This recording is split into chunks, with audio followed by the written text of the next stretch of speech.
ಕರ್ನಾಟಕ ರಾಜ್ಯದಲ್ಲೇ ಬಜೆಟ್ ಮಂಡನೆ ಮಾಡ್ತಾರೆ. ಪ್ರತಿಯೊಂದು ತಾಲೂಕಿನ ಹೆಸರುಗಳನ್ನ ಹೇಳಿ ಈ ತಾಲೂಕಿಗೆ ಇಷ್ಟು ಕೊಟ್ಟಿದ್ದೇವೆ ಅಷ್ಟು ಕೊಟ್ಟಿದ್ದೇವೆ ಅಂತ ಹೇಳ್ತಾರೆ. ಇದು ಒಟ್ಟಾರೆ ಸಮಗ್ರವಾಗಿ ಪ್ರತಿ ಇಲಾಖೆಯಲ್ಲಿ ಏನೇನು ಕೇಂದ್ರ ಸರ್ಕಾರದ ಕಾರ್ಯಕ್ರಮಗಳು ರಾಜ್ಯ ಸರ್ಕಾರದ ಜೊತೆಗೂಡಿ ಮಾಡ್ತಕ್ಕಂಥ ಕಾರ್ಯಕ್ರಮಗಳಿಗೆ ಹಣದ ಹಂಚಿಕೆ ಆಗಬೇಕು. ಆ ಹಂಚಿಕೆ ಆಯಾ ಇಲಾಖೆಗಳಲ್ಲಿ ಮೀಸಲಿಡ್ತಾರೆ. ವಿಶೇಷವಾಗಿ ಹೆಸರುಗಳನ್ನು ಹೇಳಲಿಕ್ಕಾಗೋದಿಲ್ಲ. ಈಗ ನಮ್ಮ ಸಿದ್ದರಾಮಯ್ಯನವ್ರು ಹೇಳಿರೋದೇ ನೋಡಿದ್ದೇನೆ. ರಾಜ್ಯದ ಮುಖ್ಯಮಂತ್ರಿಗಳು ನಮಗೆ ನೀರಾವರಿ ಕೊಟ್ಟಿಲ್ಲ, ಅದಕ್ಕೆ ಕೊಟ್ಟಿಲ್ಲ, ಇದಕ್ಕೆ ಕೊಟ್ಟಿಲ್ಲ ಹೇಳ್ತಾರೆ. ಒಂದು ನಿಮಿಷ, ಈ ದೇಶ ಸ್ವಾತಂತ್ರ್ಯ ಬಂದಿದ್ದು ನಾವು 1947, 1983ನೇ ಇಸ್ವಿಯವರೆಗೆ ನಮ್ಮ ರಾಜ್ಯದ ಆಡಳಿತ, ಕೇಂದ್ರ ಸರ್ಕಾರದ ಆಡಳಿತ ಎರಡನ್ನೂ ಕರ್ನಾಟಕ ರಾಜ್ಯದ ಜನತೆ ಕಾಂಗ್ರೆಸ್ ಪಕ್ಷಕ್ಕೆ ಕೊಟ್ಟಿದ್ದರು. ಮಧ್ಯದಲ್ಲಿ ಏನೋ ಒಂದು ಎಮರ್ಜೆನ್ಸಿ ಟೈಮ್ನಲ್ಲಿ ಚುನಾವಣೆಯಾಗಿ 2 ವರ್ಷ ಕೇಂದ್ರದಲ್ಲಿ ಆಡಳಿತ ನಡೆಸಿದ್ದು ಬೇರೆ. ಅವತ್ತು ಕರ್ನಾಟಕದಲ್ಲಿ ಕಾಂಗ್ರೆಸ್ ಅಧಿಕಾರದಲ್ಲಿತ್ತಲ್ವೇ. ನಿಮ್ಮ ಆರಂಗಿ, ಹೇಮಾವತಿ, ವಾಟೆಹೊಳೆ, ಕಬಿನಿ ಈ ಒಂದು ಜಲಾಶಯಗಳು ನಿರ್ಮಾಣ ಕೇಂದ್ರದಲ್ಲಿ ಅಧಿಕಾರ ನಡೆಸಿದಂಥ ಕಾಂಗ್ರೆಸ್ಸಿಂದ 1 ನಯಾ ಪೈಸೆ ಬಿಡುಗಾಸು ಕೊಟ್ರ ಕೇಂದ್ರ ಸರ್ಕಾರದಿಂದ ಈ ಯೋಜನೆಗಳಿಗೆ. 50 ವರ್ಷ ದೇಶ ಆಳಿ. ಒಂದು ಬಾರಿ ಹಾಸನ ಜಿಲ್ಲೆಯ ಜನತೆ ರಾಜಕೀಯ ಶಕ್ತಿ ತುಂಬಿದಂಥ ಸನ್ಮಾನ್ಯ ದೇವೇಗೌಡರು ಪ್ರಧಾನಮಂತ್ರಿಗಳಾದಾಗ 17 ಸ್ಥಾನ ಗೆಲ್ಲಿಸಿದ್ರಿ ಕರ್ನಾಟಕ ರಾಜ್ಯದ ಜನತೆ. ಅದು ಒಂದು ಬಾರಿ ಅವರು ಪ್ರಧಾನಮಂತ್ರಿಗಳಾದಾಗ ಏನೊಂದು ಆಕ್ಸಿಲರೇಟೆಡ್ ಇರಿಗೇಷನ್ ಸ್ಕೀಮ್ ಅಂತಕ್ಕಂಥದ್ದನ್ನು ದೇಶಕ್ಕೆ ತಂದರು. ಕರ್ನಾಟಕಕ್ಕೆ ಸುಮಾರು 15ರಿಂದ 20 ಸಾವಿರ ಕೋಟಿ ಕೇಂದ್ರ ಸರ್ಕಾರ ಜಲಾಶಯಗಳ ನಿರ್ಮಾಣಕ್ಕೆ, ನೀರಾವರಿ ಯೋಜನೆಗಳಿಗೆ ಕೊಟ್ಟಂಥದ್ದು. ಅದು ಹೊರತುಪಡಿಸಿ ಕಾಂಗ್ರೆಸ್ನವ್ರಿಗೆ ಏನು ನೈತಿಕತೆ ಇದೆ ಚರ್ಚೆ ಮಾಡಲಿಕ್ಕೆ? ಕುಮಾರಸ್ವಾಮಿ ಕೇಂದ್ರದಲ್ಲಿ ಮಂತ್ರಿ, ಪ್ರಹ್ಲಾದ್ ಜೋಶಿ ಮಂತ್ರಿ, ಇನ್ನು 3 ಜನ ಸ್ಟೇಟ್ ಮಿನಿಸ್ಟರ್ ಇದ್ದಾರೆ.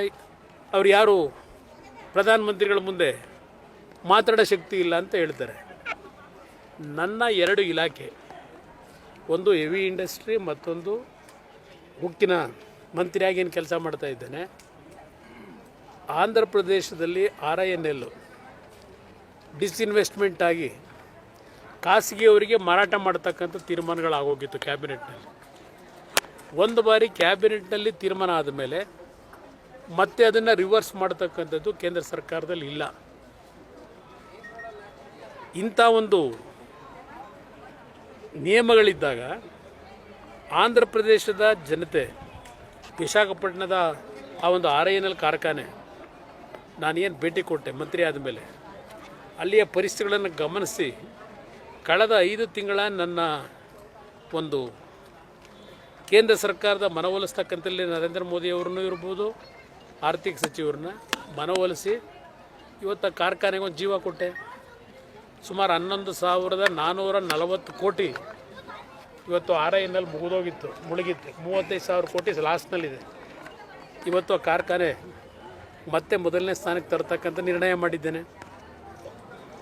ಇಲ್ಲಿ ನಮ್ಮ ಮೇಲೆ ದೂರ್ತಕ್ಕಂಥ ಕಾಂಗ್ರೆಸ್ ನಾಯಕರಿಗೆ ಕೇಳ್ತೀನಿ, ಈ ಕ್ಷಣದವರೆಗೆ ಯಾರಾದರೂ ಒಬ್ಬರು 7 ತಿಂಗಳಾಯ್ತು ನಾನು ಮಂತ್ರಿಯಾಗಿ, ಕರ್ನಾಟಕಕ್ಕಿಂತದ್ದು ಬೇಕು ಅಂತ ನನ್ನ ಮುಂದೆ ಯಾರಾದರೂ ಬಂದು ಚರ್ಚೆ ಮಾಡಿದ್ದೀರಾ? ಒಂದು ಕುದುರೆಮುಖ ಕಾರ್ಖಾನೆ QSL, ನಾನು ಮೊದಲನೇ ಸೈನ್ ಹಾಕಿದ್ದೆ ಆ QSL ಸಂಸ್ಥೆಯನ್ನು ಉಳಿಸಬೇಕು ಅಂತ ಹೇಳಿ. ಅಲ್ಲಿ ಈಗ 1,400 ಜನ ಕೆಲಸ ಮಾಡ್ತಾ ಇದ್ದಾರೆ. 1,700 ಕೋಟಿ ಹಣ ಆರ್ಥಿಕ ನೆರವನ್ನು ಕೊಡ್ತಕ್ಕಂಥದ್ದಕ್ಕೆ ತೀರ್ಮಾನ ತಗೊಂಡೆ. ನಾನು ತೀರ್ಮಾನ ಕೊಟ್ಟ ತಕ್ಷಣಲೇ ಆ ಕಾರ್ಖಾನೆ ಮುಚ್ಚಿಸ್ಲಿಕ್ಕೆ ಏನೇನು ಈ ರಾಜ್ಯ ಸರ್ಕಾರ ಏನೇನು ಮಾಡಿದ್ರಿ? ಮತ್ತು ಅಲ್ಲಿಯ ಮಂಗಳೂರು ಭಾಗದ ನಿರುದ್ಯೋಗಿ ಕೆಲಸ ಕಳ್ಕೊಂಡಂಥವ್ರು ಬಂದು ನನ್ನ ಹತ್ರ ಚರ್ಚೆ ಮಾಡಿದ್ರು. ಈಗ ಅದಕ್ಕೆ NMDCಗೆ ನಾನು ಮರ್ಜ್ ಮಾಡ್ತಕ್ಕಂಥ ತೀರ್ಮಾನ ಮಾಡಿ ಆ ಸಂಸ್ಥೆ ಉಳಿಸ್ಲಿಕ್ಕೆ, ಒಂದು ಕಾಲದಲ್ಲಿ ಅದು ನವರತ್ನ ಸ್ಟೇಟಸಲ್ಲಿ ಇದ್ದಂಥದ್ದು QSL ಮುಗಿಸ್ಲಿಕ್ಕೆ ಹೊರಟ್ರಿ. ಅದನ್ನು ಉಳಿಸಿ ಇವತ್ತು ಇನ್ನೂ ಇಷ್ಟೊತ್ತಿಗೆ ನಾವೇನೋ ದೇವದಾರ ಮೈನಿಂಗ್ನ ಕೆಲಸ ಪ್ರಾರಂಭ ಮಾಡಿದರೆ ಇನ್ನೂ 2,500 ಜನ ಕೆಲಸ ಸಿಗ್ತಿತ್ತು. ಪ್ರಾರಂಭ ಮಾಡಲಿಕ್ಕೆ ಗಡ್ಡೆ ಪಡಿಸಿದ್ರಿ. ಇನ್ನು HMTದು ನೀವೇ ನೋಡ್ತಾ ಇದ್ದೀರಿ ಪ್ರತಿನಿತ್ಯ. ಅದಕ್ಕೊಂದು ಜೀವ ಕೊಡಬೇಕು ಅಂತ ಹೊರಟ್ರೆ ಈಗ ಶುರು ಮಾಡಿದ್ದೀರಿ. ಅದೇನೋ ಅರಣ್ಯ ಇಲಾಖೆ ಭೂಮಿ ಅದು ಅಂತ. ಅದರಿಂದ ನಮ್ಮ ಮುಂದೆ ನೀವೇನು ಮನವಿನೇ ಕೊಡದೆ ಪ್ರಧಾನಮಂತ್ರಿಗಳ ಮುಂದೆ ಇವ್ರಿಗೂ ಮಾತಾಡೋ ಶಕ್ತಿ ಇದೆಯಾ ಅಂತ ಅಂದ್ಬಿಟ್ಟು ಕೇಳಿದಿರಲ್ಲ. ಹೌದಪ್ಪ, ಶಕ್ತಿ ಇದ್ದಿದ್ದಕ್ಕೇ ಇವತ್ತು ಆಂಧ್ರ ಪ್ರದೇಶದಲ್ಲಿ ವಿಶಾಖಪಟ್ಟಣದಲ್ಲಿ ಮೊನ್ನೆ 2.5 ಗಂಟೆ ಏರ್ಪೋರ್ಟಿಂದ ಕಾರ್ಖಾನೆವರೆಗೆ ಮೆರವಣಿಗೆ ಮಾಡಿದ್ರು.